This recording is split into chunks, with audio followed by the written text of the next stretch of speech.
What's up, everyone? Welcome to the Franchise Empire newsletter. As usual, sorry I was a few minutes late there, but excited to be here. And we have a special guest today. Hello, Mr. Mark. Hello, Tarek. Special guest. I don't know if I'm going to call myself that, but I'm happy to join. Happy to be part of it. I'm happy you're here. Well, we are going to get into this, ladies and gentlemen, the outdoor franchise showing $8.5 million in sales and a hot new resale. We're going to go over all of that. But I figured real quick, since this is Mark's first time doing this with us, the first of many, Mark, do you want to give just a quick 30 to 60-second introduction on who you are? Sure. And what your background is? Sure. My name is Mark Magerman. I work here at Franchise Empire. I'm responsible for the brokerage side of our company. As you know, we do a really excellent job educating people with our educational platform. And I head up the brokerage side. And I've been here for a few months. Really exciting. We're doing some really, really excellent work with many candidates. Hopefully some of you guys are on the call today. I come to Franchise Empire. I've had about 5 years of being a franchise consultant on my own. And prior to that, I was a 15-unit, five-guy burger and fry franchise owner. So it would have been amazing if there was a Franchise Empire back in 2006 when we started doing our business. Because God, we made every mistake in the book and learned from it. So hopefully, with Tarek's experience and what I can bring to the table, we can eliminate a lot of potential roadblocks that get in the way of franchise ownership. So anything I can say or help with, I'm happy to do. And I'm really glad to be part of it. Thanks. Awesome. Let's rock and roll. And I'm going to share my screen and we're going to do what we do as usual. So, okay, today we have, we're going to go over an outdoor franchise that shows $8.5 million in sales in their FDD, which is pretty spectacular. Staggering. We'll talk about yes, you say staggering? Staggering figure, 8.5 million. Staggering. Oh my goodness. We'll talk about a hot new resale that did 1.95 million in sales last year. We'll briefly talk about a 30-year career vet that left corporate America for a franchise, and then we'll introduce you to our most recent podcast episode, which was the reverse numbers. Transposed 5.8 million instead of 8.5. Still not a bad number, though. Not a bad number. No. Anything that has an M behind it is exciting. Absolutely true. All right, let's jump in. And by the way, guys, as we are, we're going to dive into the resale first, as usual. Drop a comment. Just let us know what city and state that you're tuning in from. Would love to know where you guys are watching from. And then if you're watching the replay, just leave a comment and say just replay, that you're watching the replay. But let's jump into our resale. So, Mark, tell us a little bit about CertaPro. First of all, painting in general is just an amazingly attractive franchise brand for so many people, especially people who haven't been in franchising before, because it's a very simple model. And I say simple, I didn't say easy, I said simple. So they're really good brands to begin with. And there's a lot of them. So one of the advantages that we have here at Franchise Empire is we're able to, through our experience of not only working with candidates who we place with these, but our relationship with the brands themselves, we know which ones are the strong ones to recommend. And CertaPro is probably on the top of our list. They've been around for, I think it's over 20 or 25 years, if I'm not mistaken. They've sold, I believe, almost 500, yeah, you say it right there, almost 500 territory units since 1992. That's just a staggering number. I can't think offhand, and I'm not talking about quick service restaurants and the like, but in these types of service-related businesses, can't think, Tarek, of one that's got that many units sold. I think it's the most I've ever seen. And I also know for a fact that a majority of them are very happy, satisfied owners. And they also, because they're so well populated, they tend to have a lot of really good resale opportunities available because franchise owners who've come in and run their business and grown it to a certain level, their exit strategy would be selling their business for, you know, multiples of what they invested in. And I think this is what we're looking at right here is one of these really excellent resale opportunities with CertaPro.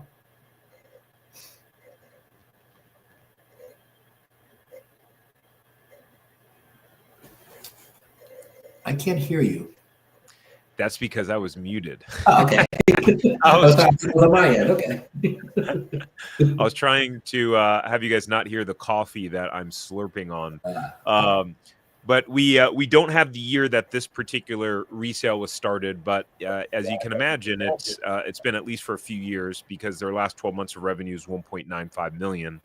The asking price is 695,000, and it is in the Alpharetta and Kennesaw, Georgia area. Actually, we have a client up there that bought a different franchise. I sent them an email and said, "Hey, do you guys know anyone that may want this one?"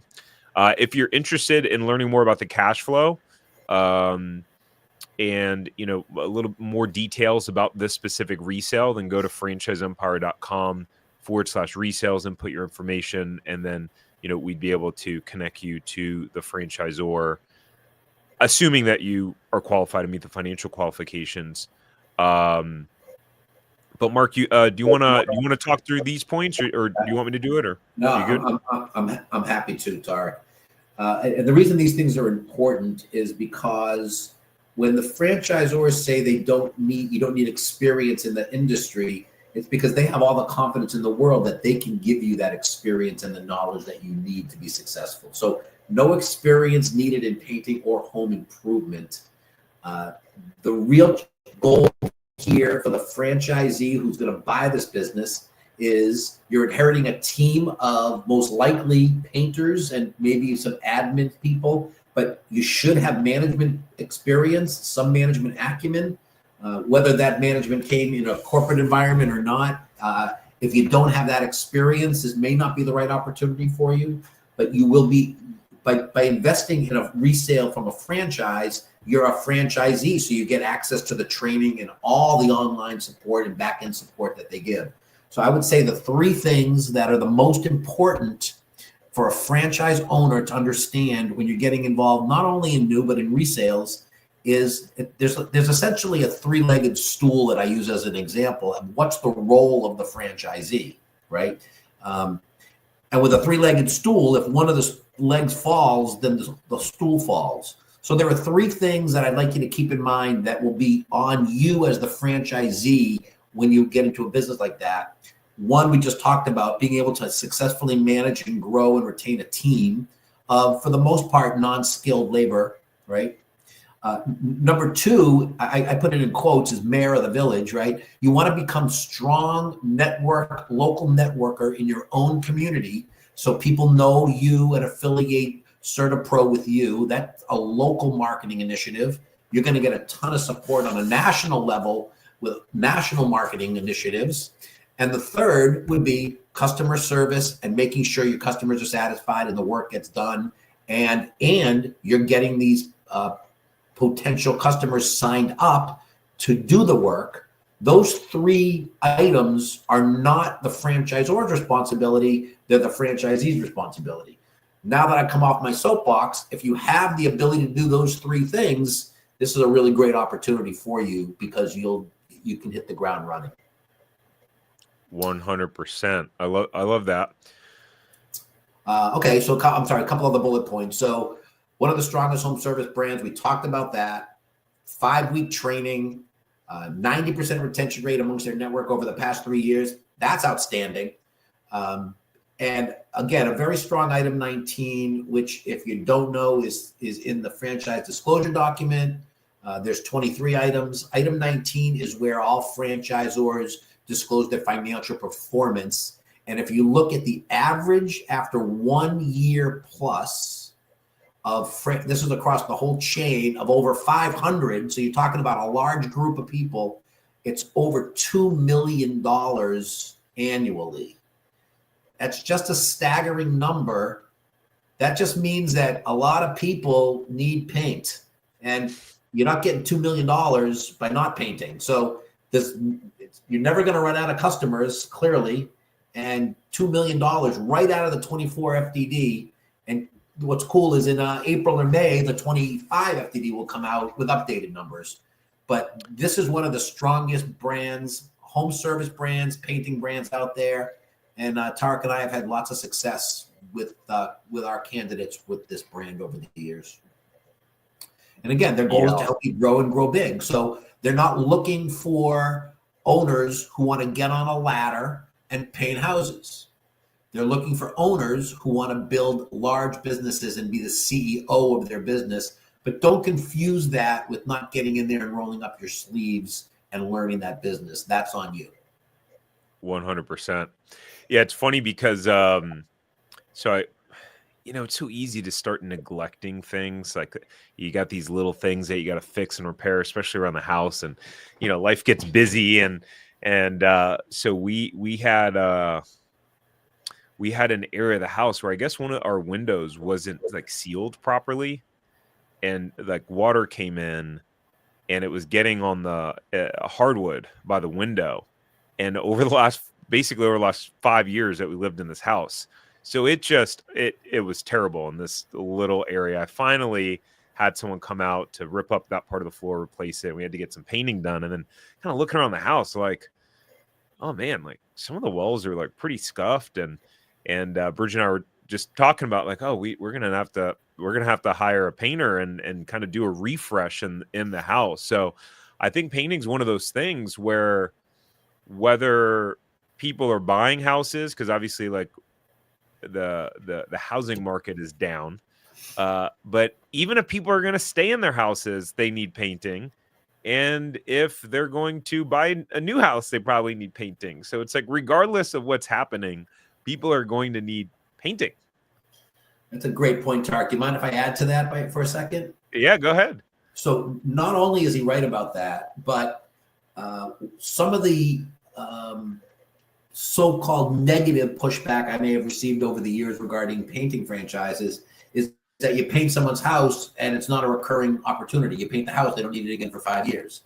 The reality is not true, because nobody paints the entire interior and exterior of their house at the same time and if they do, they're spending $50,000. So you would take it as an owner, but they tend to do rooms at a time. And if you get a chance to go in and do someone's room and you do a good job, guess what? You get asked to do the room. So there is a recurring theme with this business that people don't sometimes think about. And Tarek didn't even get into the fact that commercial buildings need painting, and that's a huge revenue opportunity. We don't really need to get into now the strategy behind acquiring that kind of business. There's time for that, but anything that's a building, anything that's an edifice needs to get painted. So just another in the long line of potential prospective opportunities for the owners of a painting franchise. 100%.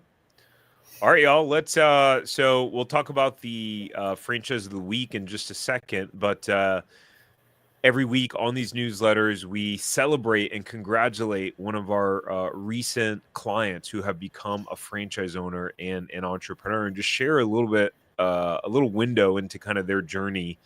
And so the cool thing is we have Mark here, because Mark is the one that helped Andy. So do you want to just kind of, you don't have to read it directly off the thing, but do you want to just give a little blurb on kind of Andy and working with him? I absolutely do. And again, one of the great things about what Tarek and I get to do for a living is we can help people fulfill their dreams. We help them make their dreams come true. And that's a very positive thing. It's not a cornball thing. It's really what we believe in. But the real key are the candidates and the potential franchise owners themselves. We're catalysts, but we're not the people who are actually doing it. Andy Tribble, I met Andy right around the holidays, if I'm not mistaken, Tarek. It was right around middle to the end of December.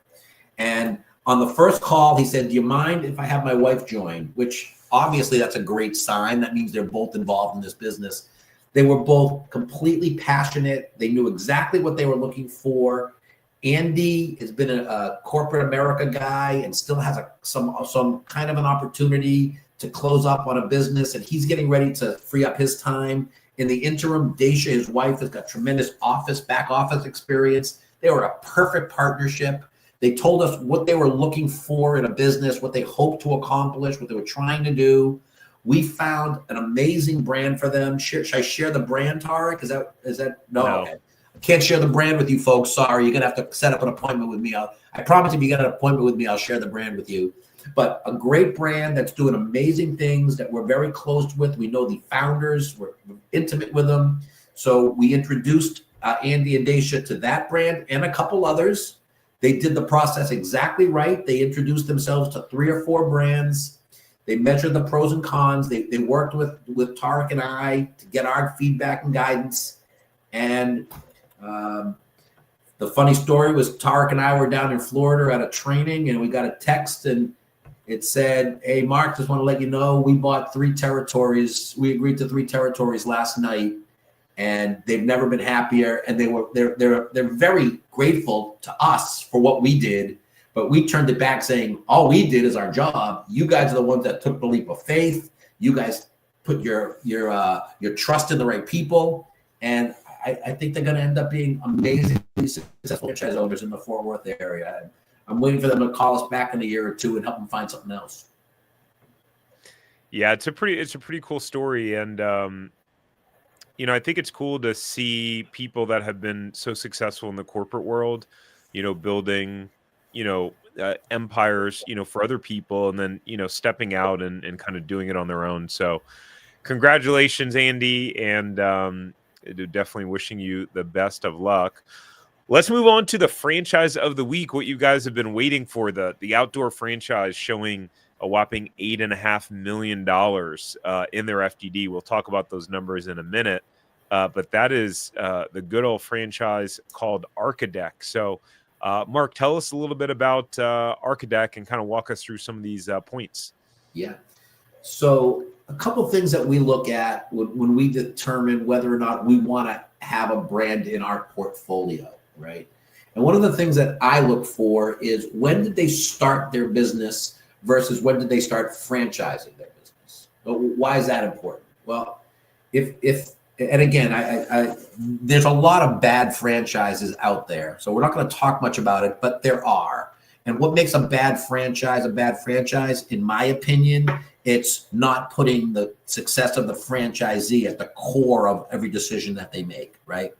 So when you see a business like Archadeck that started in 1980 and didn't start franchising it until 2014, that tells me a lot of things. It tells me that they didn't start this business to make money on franchising. They started this business because they had a really great idea for a company called Archadeck that builds decks and makes people's outdoors come to life, and they were really good at it. So they built this company from 1980 to 2014.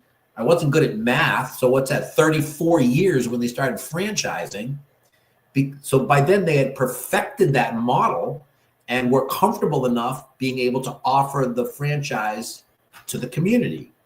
And then not only that, but Empower Brands, which is one of the big 3 or 4 family of brands in the country that own many service brands, caught their eye and they bought it. So again, when a company like Empower invests and buys a brand, they're a lot smarter than you or I as to what's the right thing to do. So this started, they had 34 years of perfecting it. They started franchising it on their own, acquired by a company that's a master at franchising.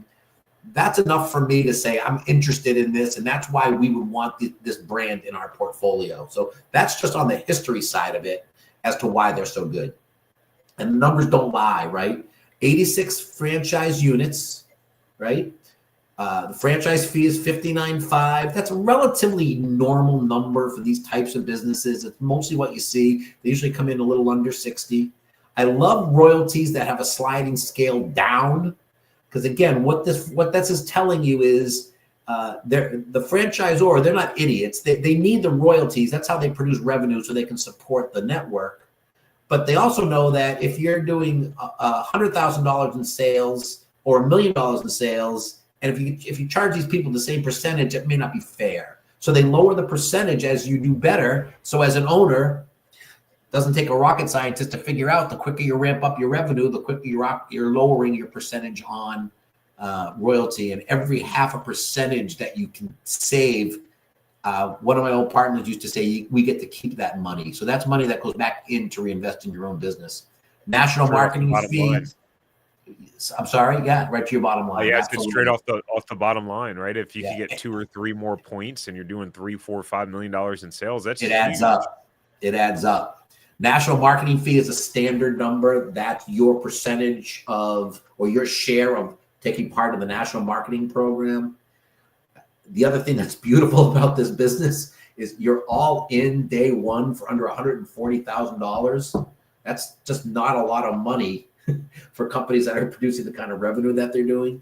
It's a 7-year term, which is lower than most, which is another advantage. Mark, do you know why? I always wondered. I never got a insight or a clear answer on this. So most franchise agreements are 10 years. Do you know why companies do 7? Because there are a handful of companies that do 7-year terms. I don't know why. I don't. When I saw that, I just mentioned it because it's not normal. I don't know why. I mean, the selfish reason for them doing it would be you have to re-up. It's 3 years earlier that you have to renew your franchise agreement. But typically, you don't pay anything. It's grandfathered. I don't know why it's 7 years. It would be a question I think I should ask them next time I speak with them. I don't know. But again, my recommendation always for people who are getting into businesses is you should have an exit strategy anyway, and 7 years is a good enough number for that. So when you do your own business pro forma, you should say by year 7, we should be selling our business for massive multiples of our investment if you're doing it right. So, but I don't know why. That's just weird to see. Most of them are straightforward 10 years. And Mark says that from experience. For those of you who are just tuning in or you just came in the middle of the thing, Mark built an epic 13, 14 location franchise business with my favorite burger spot, Five Guys, and had a very successful exit. So he knows what he's talking about on that front. Cool. Yeah, I'm sorry. Keep going. No. So a little description on the brand. Archadeck, world's largest custom design builder of custom decks, screen porches, open porches, gazebos, hot tub enclosure, patios, outdoor kitchens. Keep going. I couldn't come up with the word. They turn your backyard into something to be really proud of. Most of the customers are residential, but you can do commercial projects. They will help the customer design the project if they're unsure of what they want and offer warranties that guarantee satisfaction. I will say, and I've learned this over the last several months, certain states will require the franchise owner to have a general contractor license with this brand. Not all, but some. So that's not a deal breaker. That's just something you have to know. Getting them is not hard. You just got to buy them. So that's just one thing you have to keep in mind about this brand. But it shouldn't be a deal breaker because, again, when you look at the revenue numbers, that's what's exciting. Yeah, it's substantial. And a lot of people there's options where you can basically like rent someone else's general contractor license for a period of time. Absolutely. Here's one thing before I go into the numbers, and we're gonna dive into the numbers of this brand, guys. And obviously, you can see by the title, there's a franchisee doing over 8 million with this. But what's interesting is that right now we're at a very interesting point, kind of in the economic cycle of houses aren't really selling because the prices are through the roof, right? There's not a lot of home buying or selling. And I think one of the impacts that has is that more and more people, as opposed to the money that they might have allocated to move, right, or with that plan, they're going to go, all right, well, we're going to be here another 3 or 4 or 5 years. Let's invest in our home. And with interest rates being 7% or whatever it is for mortgages, not a lot of people are going to be selling anytime soon. And so what's interesting, Mark, part of why, and I've talked about this in past newsletters before, but part of why I say this specifically is because Bridget and I experienced it when we bought our house in 2020. our plan was, all right, we'll be in this house for 3 years, and then we'll plan on kind of getting our next thing and going a little bit bolder. But with the way values have increased and we're just comfortable now, it's like, okay, well, since we're going to be here, well, let's start making some investments. And we're actively talking about redoing our backyard and putting a bunch of money into it and painting and doing all these things now that we wouldn't have done and wouldn't have invested the money into, if we were going to move, obviously. So I think it's a kind of a unique point to make. It's a great point. And I'd add to that by saying, if you invest funds to do some work like this in your backyard, you're getting that back when you do decide to sell the house. So it's not even a sunken cost. It's actually an investment into your property and making it worth more. And I agree with everything else you just said. 100%. Now, this might be a little bit tough to see. Let's see how I don't know that I'll be able to get the full thing.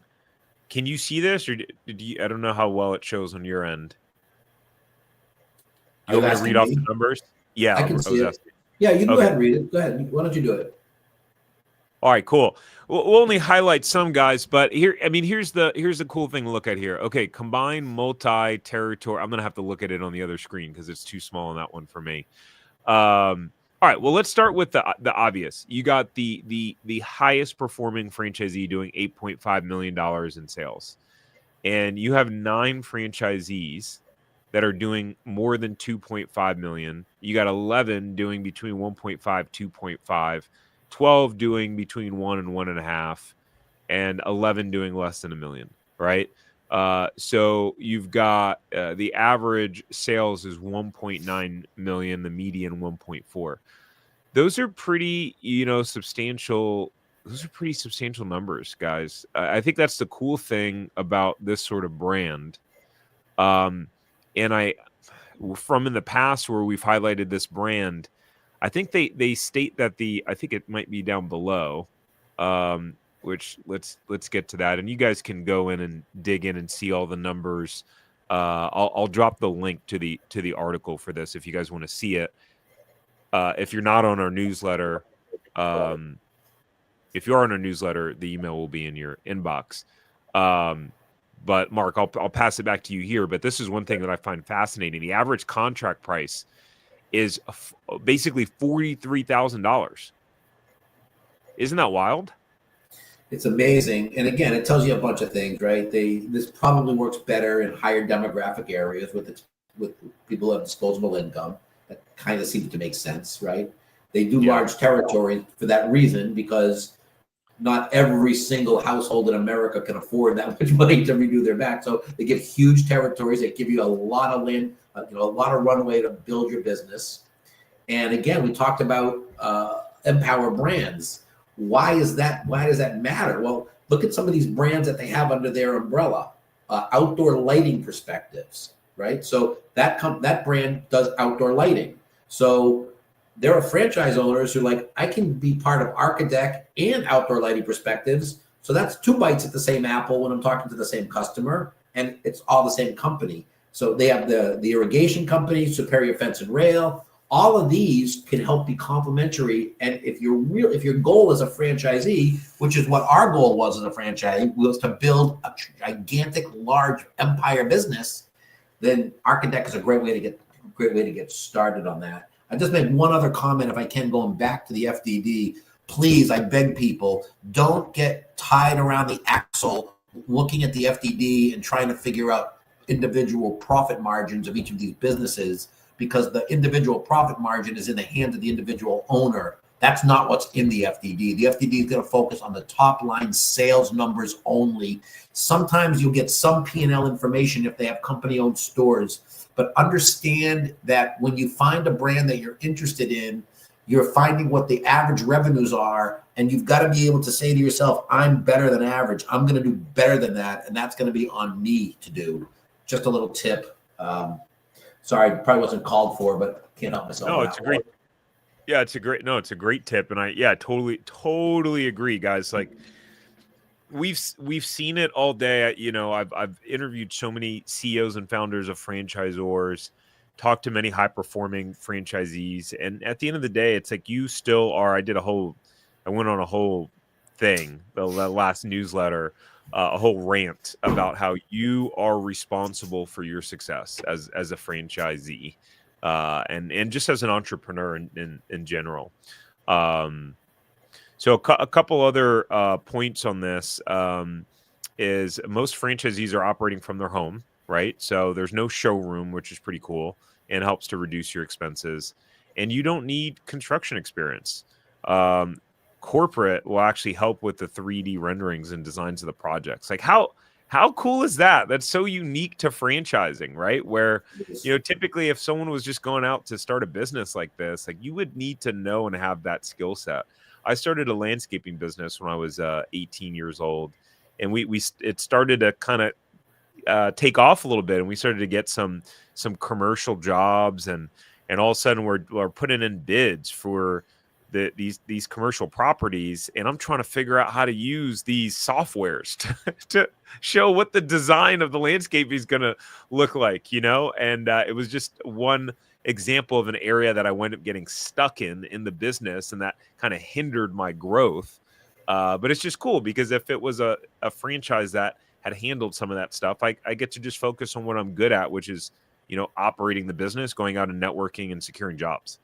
Number one reason why you become a franchisee. And one other point that I wanted to go back on, where it says no showroom and most franchisees are from home, but really what's cool is Monday through Friday, 8 to 5, right?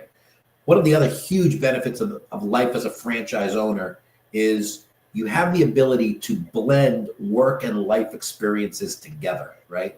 If you were trying to start an Archadeck business and it was not a franchise, I promise you wouldn't be working Monday through Friday, 8 to 5. Because you'd be Monday through Friday, 8 to 5. Then you'd have to run your business at night, and on the weekends, you'd be away from your families. So that's the other beauty about really good franchises is you can work really hard and do really well, but still have a life quality because of the support and the operating procedures of the business. 100%. Love it. Great points. All right, y'all. Well, if you would like to, Archadeck is one where, they only have 86 franchisees, so there's still a lot of availability. So if this is, a franchise where you're saying, hey, yeah, I'd love to know if my area and market is available, then go to franchiseempire.com/check territory. You'll answer a couple questions, assuming that you meet the financial qualifications. You'll be able to set up a meeting with our team, and then we'll be able to find out and check for you if not only if this specific franchise is available in your market, but what other opportunities align with your your skill sets, your goals, etc., and other franchises that could be available in your market as well.